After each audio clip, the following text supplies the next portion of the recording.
Now we get to enter the exciting world of portfolio management, in particular portfolio management theory, and we have a reading here that's just going to give us an overview of the portfolio management process. So this isn't going to be a reading that tackles diversification and correlations and capital asset pricing and those types of things. This is sort of stepping back and thinking about the process, thinking about the different types of investors and sort of the soft issues surrounding the process, and then we have other areas that will tackle the more quantitative parts of portfolio management theory. So with that as a preamble, why don't we just jump in and see what we can learn.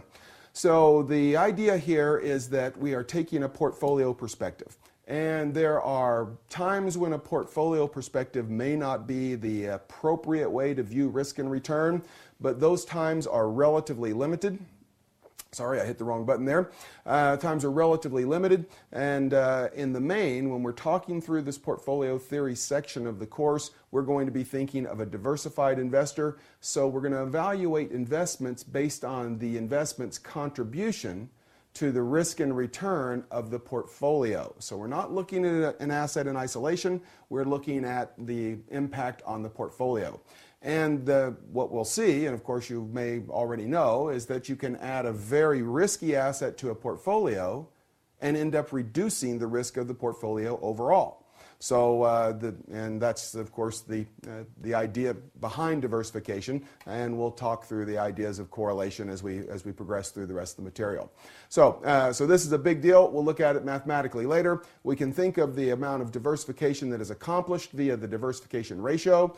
And this is where we're just going to take the standard deviation of the portfolio. So remember, we've got that equation that we've seen in a couple of places in the curriculum. We'll see it again later on, but we've got a formula that'll tell us the standard deviation of the portfolio, and we can take that and divide it by the average standard deviation of the assets that are in the portfolio.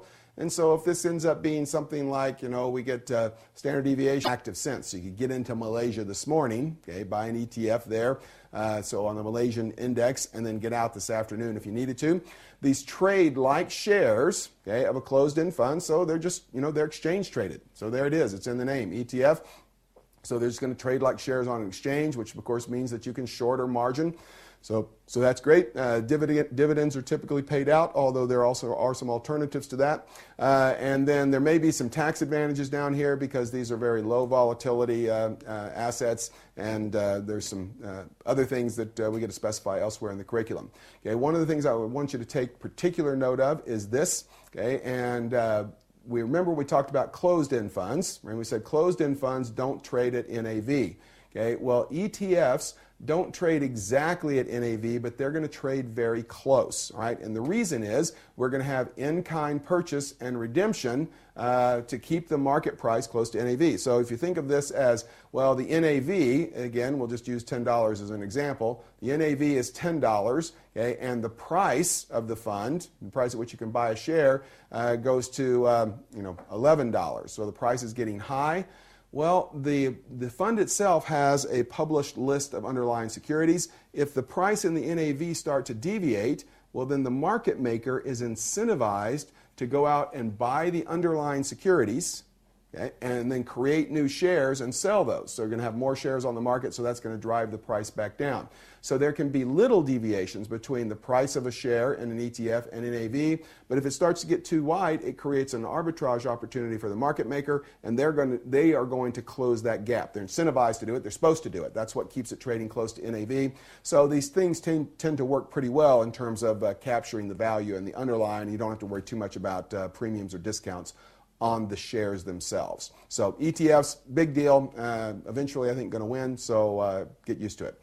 Separately managed accounts, this is just an account that's owned by a single investor, also called a wrap account, that's managed by some big entity. Think of it as an insurance firm.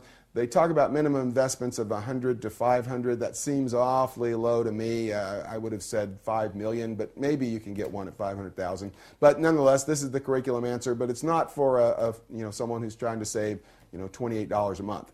Okay, buyout funds. This is you can think of this as an LBO fund, right? So leveraged buyout. So we're going to buy all the shares of a public company and we're going to take it private. It's called a going private transaction.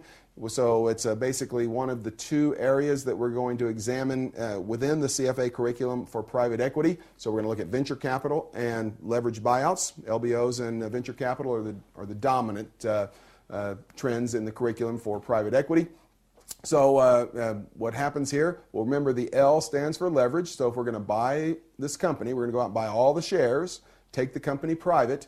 Okay, well, we're going to put up some equity that comes from the equity fund, and then we're going to borrow lots of money, right? So, lots of debt, maybe some high yield bonds, those types of things. So it's a very highly levered transaction. And of course, the idea is that you take this company and it's got lots of brick and mortar and maybe name recognition. You're going to take it private. You're going to re-engineer some processes. You're going to get rid of some fat in terms of middle management.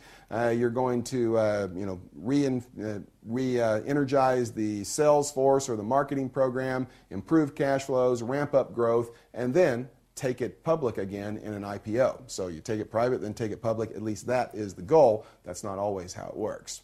Okay, so venture capital. This is the other side of the private equity environment. There's more to it than LBO and VC, but that's the focus within the curriculum. And of course, what we're doing here is we're trying to go out and find somebody who is, starting up a company in their garage. I was visiting with a friend last week, and he happens to live in Silicon Valley, and in a very nice house, by the way. Anyway, and he said, yeah, just 4 blocks that way is the garage where Hewlett Packard was started, and right over here is where